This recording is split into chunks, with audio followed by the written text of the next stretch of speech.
Lanjut di part kedua dari kisah aku bersama Bu Bos. Beberapa hari setelah kepulanganku bersama Bu Bosku dari pantai itu, aku pun lebih leluasa di vilanya karena ia sudah mulai jatuh cinta kepadaku.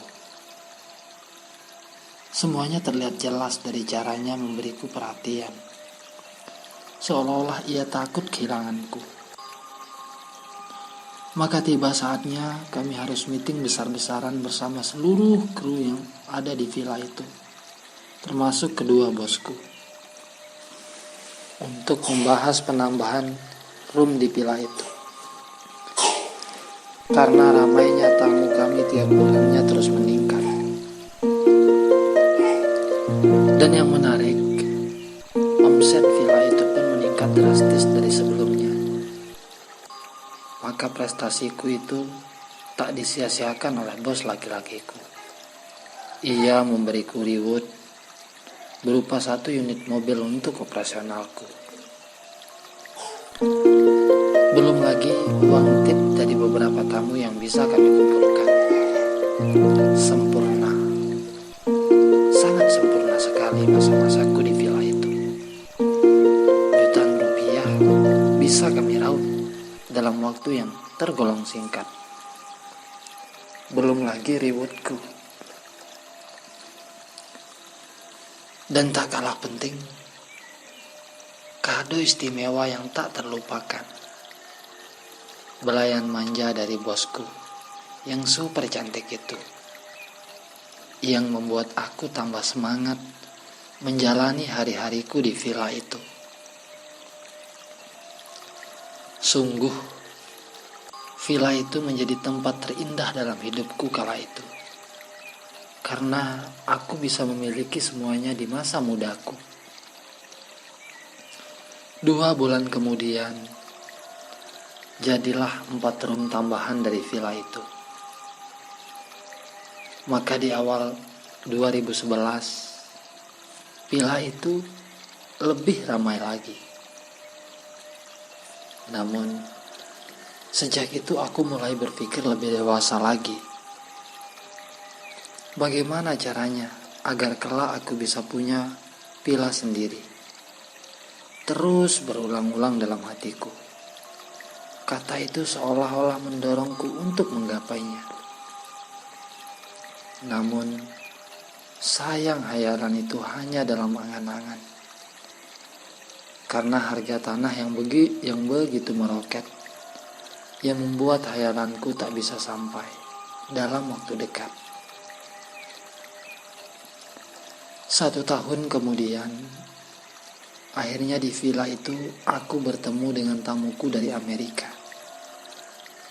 Maka kala itu sebagai seorang manajer, aku selalu membudayakan beramah tamah kepada semua tamuku. Tak kusangka saat itu dengan tidak sengaja tamu itu mengajak kami mengobrol di hall villa itu. Yang membuatku tertarik dan sempat kaget. Ia tiba-tiba menanyakan aku tentang tanah-tanah dekat wisata yang mau dijual. Maka singkat cerita obrolan kami sampai pada aku dipercayainya untuk mencarikan ia tanah, dan ia beli. Menariknya, jika saya berhasil, maka kita akan berperjanjian bahwa setengah dari investasinya di villa yang akan dibuatnya akan menjadi milikku. Sungguh, bagiku adalah sebuah keajaiban yang sedang menimpaku. Mendengar itu, aku jadi lebih semangat. Akhirnya besok paginya, saya langsung menghubungi semua kontak temanku yang ada di handphoneku untuk menanyakan tentang tanah yang pernah kami bahas dengan tamuku. Beberapa bulan kemudian, aku tak kunjung mendapatkan tanah itu. Sampai pada suatu hari, bos cantikku itu akhirnya mengetahui aktivitasku mencarikan orang asing itu tanah untuk membuat villa barunya. Maka sejak itulah bosku cerita tentang asetnya di villa itu, sambil berkata, "Kamu tahu nggak, aku nggak punya anak," ujarnya kepadaku. "Berhubung aku sudah sayang sama kamu, nanti semuanya akan menjadi milik kamu," lanjutnya kepadaku. "Dan ini sudah kubahas di depan suamiku. Karena itu, kamu harus tetap bersikap baik kepadanya, agar hubungan kita tidak ditahu dan harus kita bungkus rapi,"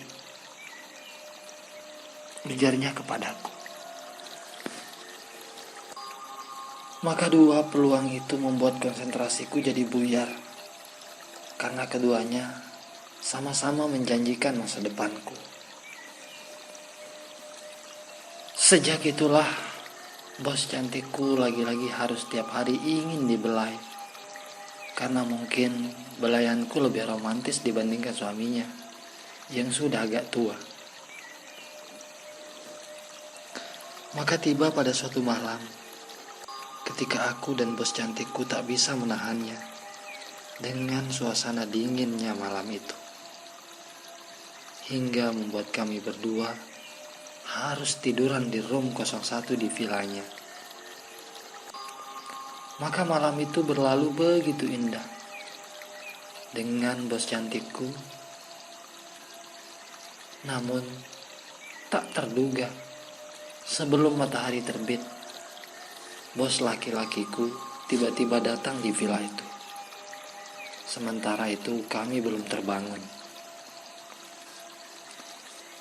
Ia langsung mencari Bu Bos, karena ada hal penting yang harus ia bicarakan. Maka satu di antara karyawan di villa itu memberitahunya bahwa Ibu Bos ada di kamar 01, ujar temanku yang tak tahu apa-apa dan tak tahu kalau di room 01 ada aku dan bosku. Karena bos laki-lakiku buru-buru, ia akhirnya mengetuk pintu room 01 untuk membangunkan Bu Bos. Maka saat itu kami berdua terbangun dengan suara ketukan itu, karena aku tak pernah menduga jika ia adalah bos laki-lakiku. Karena tanpa suara ia hanya mengetuk pintu. Maka dengan leguku, aku tanpa pertimbangan membuka pintunya. Di sanalah saya harus hancur, dan hancur sehancur-hancurnya, karena tak ada kata yang pas untuk menjawabnya. Maka aku hanya bisa terdiam sambil menundukkan kepalaku, karena jelas-jelas aku ditemukan dalam posisi tak wajar bersama Bu Bos. Maka keputusan yang sangat berat harus kami terima. Bu Bos langsung disuruh minggat, dan aku dipecatnya dengan nada keras bosku. "Dasar tak tahu malu," ujarnya kepadaku.